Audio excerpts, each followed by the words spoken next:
Hello friends, welcome to my YouTube channel accountancy with Sanjeev Sinha sir.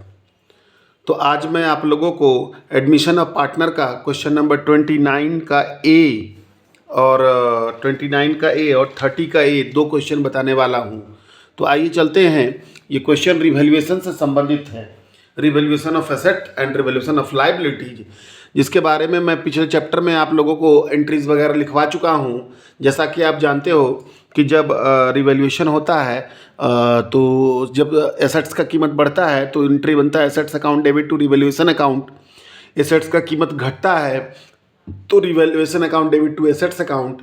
Liabilities का कीमत बढ़ता है तो लायबिलिटीज का कीमत बढ़ता है तो एंट्री बन जाता है ना revaluation account debit to liabilities account. और लायबिलिटीज का कीमत क्या होता है, घटता है तो liabilities account debit to revaluation account, है ना, जो कि पीछे चैप्टर में हम आप लोगों को बता चुके हैं। तो आइए चलते हैं, ध्यान देते हैं। क्या बोलता है, X and Y are partner in a firm, Z is admitted for 1/4 share. मतलब एक्स और वाई एक फर्म में साझेदार हैं, जेड को एडमिट किया 1/4 हिस्सा के लिए। Make entry in the books of the for the following on the admission of A partner. मतलब एक पार्टनर का जब एडमिशन हो रहा है तो उस समय एंट्री बनाइए। तो एंट्री बनाने बोल रहा है, जर्नल एंट्री बनाने बोल रहा है, तो चलिए बनाते हैं। तो सबसे पहले बोल रहा है unrecorded investment worth ₹10,000। Unrecorded investment का मतलब हो गया कि पहले से इन्वेस्टमेंट नहीं था, अब वो हो गया। कितना का हो गया, 10,000 का। कितना का हो गया, 10,000 का। तो अरे भाई मेरा 10,000 का तो प्रॉफिट हो गया। कैसे, क्योंकि मेरा अनरिकॉर्डेड इन्वेस्टमेंट मतलब इन्वेस्टमेंट का पहले नहीं था, अब हो गया। तो संपत्ति मेरा बढ़ रहा है, तो संपत्ति बढ़ने का एंट्री क्या हो जाएगा, unrecorded investment account debit, unrecorded investment account debit. और टू क्या, रीवैल्यूएशन अकाउंट, रीवैल्यूएशन अकाउंट। कितना का बढ़ गया भैया, तो 10,000 का बढ़ गया, यहाँ भी 10,000। नरेशन क्या लिखेंगे, being increase in the value of asset लिख सकते हैं, increase in the value of क्या, एसेट। अगला एंट्री आ जाओ। अगला एंट्री क्या हो गया, अनरिकॉर्डेड क्रेडिटर हो गया 3,000। मतलब अब तो लायबिलिटीज बढ़ गया। क्या बढ़ गया, लायबिलिटीज। तो लायबिलिटीज बढ़ने का जानते हो एंट्री क्या होता है, revaluation account debit to liabilities account. तो यहाँ पर दूसरा एंट्री बना लेंगे हम लोग, revaluation account debit, revaluation account debit और टू कौन सा, creditor account, to creditor account हो जाएगा। तो कितना अमाउंट हो जाएगा, 3,000, 3,000। नरेशन क्या हो जाएगा, being increase in the value of liabilities, increase in the value of liabilities. Okay, next बोल रहा है increase in the value of building. Building का कीमत बढ़ गया, संपत्ति का कीमत क्या हो गया, बढ़ गया। जानते हो एंट्री, एसेट्स अकाउंट डेबिट यानी बिल्डिंग अकाउंट डेबिट, एसेट्स का कीमत बढ़ने पर building account debit to revaluation account. Narration क्या हो जाएगा, being increase in the value of, increase in the value of क्या, बिल्डिंग यानी एसेट। उसके बाद फिर क्या है, डिप्रिसिएशन ऑन फर्नीचर। फर्नीचर का कीमत घट गया, तो भैया फर्नीचर का कीमत घट गया यानी संपत्ति का कीमत क्या हो गया, घट गया। तो क्या एंट्री बन जाएगा, revaluation account debit, revaluation account debit. अच्छा इसमें अमाउंट नहीं लिखा मैंने, 12,000 बढ़ गया था। अगला है रिवैल्यूएशन अकाउंट डेबिट और to furniture account, to furniture account. कितना हज़ार, 1,000, 1,000। नरेशन क्या हो जाएगा, being decrease in the value of, value of furniture. Okay, हो गया। अब एक देखो, अब एक बात बताओ, अगर हम पूछे आप लोगों से कि किस एंट्री में प्रॉफिट हुआ और किस एंट्री में लॉस हुआ, तो इन्वेस्टमेंट का कीमत 10,000 बढ़ गया यानी प्रॉफिट हो गया। क्रेडिटर मतलब कर्जा बढ़ गया, लॉस हो गया। बिल्डिंग का कीमत क्या हो गया, बढ़ गया, प्रॉफिट हो गया, है ना। और फर्नीचर का कीमत घट गया तो क्या हो गया, लॉस हो गया। तो एक एंट्री अब हम लोगों को बनाना है प्रॉफिट और लॉस का। हालांकि उसके लिए हम क्या करते हैं, एक छोटा सा अगर चाहें तो रिवैल्यूएशन अकाउंट बना देते हैं हम।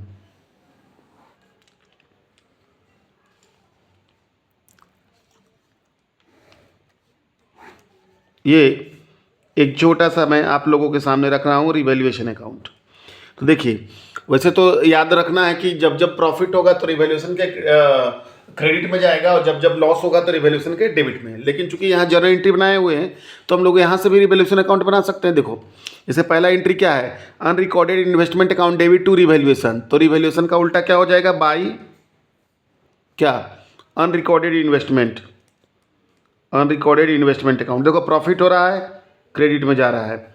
उसके बाद आ जाओ यहाँ पर दूसरा देखो, revaluation account debit to creditor account. तो revaluation account debit to creditor मतलब लॉस हो रहा है, कर्जा मेरा बढ़ रहा है, टू क्रेडिटर अकाउंट।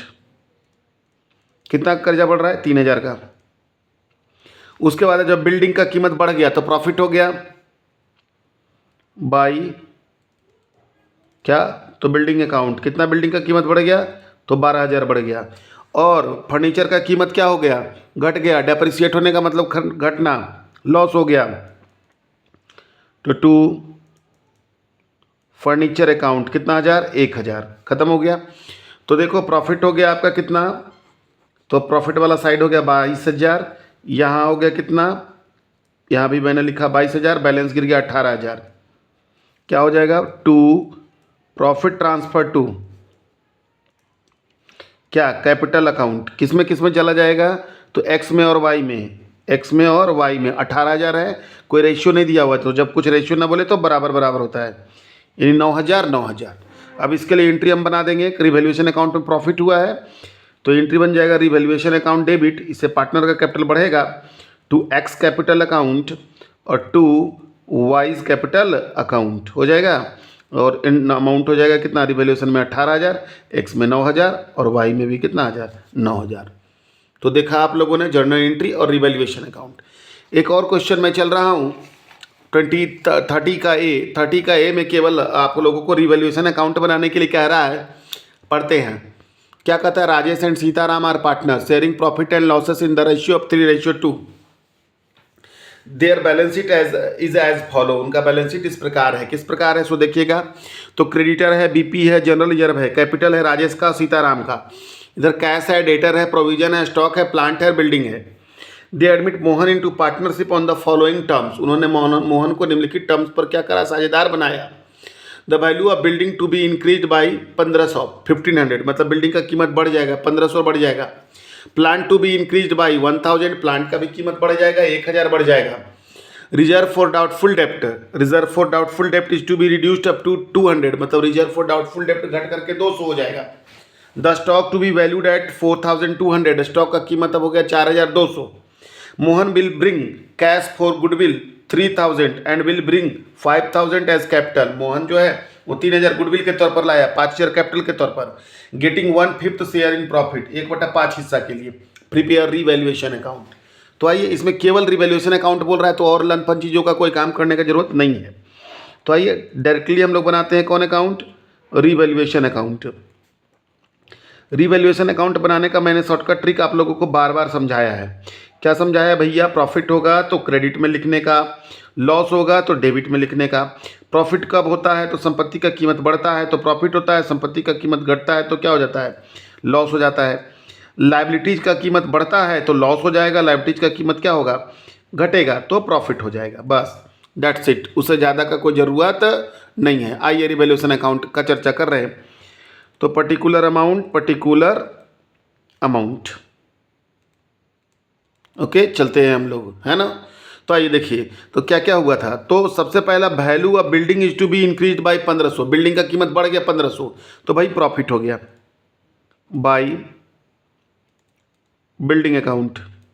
कितना बढ़ गया बिल्डिंग का कीमत, 1500, ठीक है। उसके बाद अब plant to be increase by 1000, plant का भी कीमत बढ़ गया बाई कौन सा अकाउंट, प्लांट अकाउंट। कितना बढ़ गया, 1000। उसके बाद है रिजर्व फॉर डाउटफुल डेप्ट is to be reduced up to 200, reserve for doubtful डेप्ट घट करके 200 हो गया। तो देखो रिजर्व फॉर डाउटफुल डेप्ट पहले था 500, अब घट करके 200 हो गया। अरे यार पहले डूबने वाला 500 था, अब डूबने वाला हो गया 200, तो फायदा हो गया मेरे को। कितना का फायदा हो गया, 300 का कम अब डूबेगा। तो जब फायदा हो रहा है, प्रॉफिट हो रहा है, तो रिवैल्यूएशन के क्रेडिट में बाई रिजर्व फॉर डाउटफुल डेप्ट। इसी में लोग चकराते हैं, है ना। तो कितना, 500 से घट के हो गया 200, तो 300 का फायदा हो गया। उसके बाद stock to be valued at 4200, तो पहले स्टॉक था 4500, अब हो गया 4200, तो फिर घट गया, कितना का घट गया, 300, तो ये लॉस हो गया टू स्टॉक अकाउंट। कितना का लॉस हो गया, 300 का लॉस हो गया। और कुछ है नहीं। अब वो गुडविल के तौर पर लाया तो उससे हमको कोई मतलब नहीं रिवैल्यूएशन का, कैपिटल के तौर पर लाया उससे भी रिवैल्यूएशन का कोई मतलब नहीं है। बस अब हम लोग बैलेंस गिराते हैं। तो यहाँ कितना हो गया, 0 0 5 और 3 8, 1 और 1 2, 2800। यहाँ भी कितना हो गया 2800। बैलेंस कितना गिर गया 2500। तो क्या हो जाएगा, to profit transfer to capital account. किसका किसका, तो राजेश और सीताराम का। 2500 कौन से रेशियो में, 3 और 2 5, 5 5 25, 1500 और 1000। That's it. यही है आपका कौन सा अकाउंट, रिवैल्यूएशन अकाउंट, जिसको आप डायरेक्टली आराम से क्या कर सकते हो, बना सकते हो कोई बिना दिक्कत के। केवल बस यही शॉर्टकट याद रखना है क्या, कि जब जब प्रॉफिट होगा तो रिवैल्यूएशन के क्रेडिट में जाएगा, जब जब लॉस होगा तो रिवैल्यूएशन के डेबिट में जाएगा। वो प्रॉफिट चाहे एसेट से हो चाहे लायबिलिटी से हो, वो लॉस चाहे प्रॉफिट से हो, एसेट से हो चाहे लायबिलिटी से हो। एसेट्स का कीमत जब बढ़ता है तो प्रॉफिट होता है, जाहिर सी बात है। एसेट्स का कीमत घटता है तो लॉस होता है। लायबिलिटीज का कीमत बढ़ेगा, कर्जा अगर बढ़ गया मेरा तो लॉस हो गया, और कर्ज अगर लायबिलिटीज अगर घट गया तो क्या हो गया, प्रॉफिट हो गया। आशा करता हूँ कि ये वीडियो आप लोगों के लिए बहुत ही लाभकारी हो, और ये वीडियो केवल इसी चैप्टर में नहीं, आगे वाले चैप्टर में, पीछे वाले चैप्टर में भी काम आएगा। और रिवैल्यूएशन तो हर हालत में एग्जाम में आना ही आना है। सो दैट रिवैल्यूएशन पर जितना अच्छा से आप काम करो उतना ही आपके लिए बेहतर होगा। Thank you.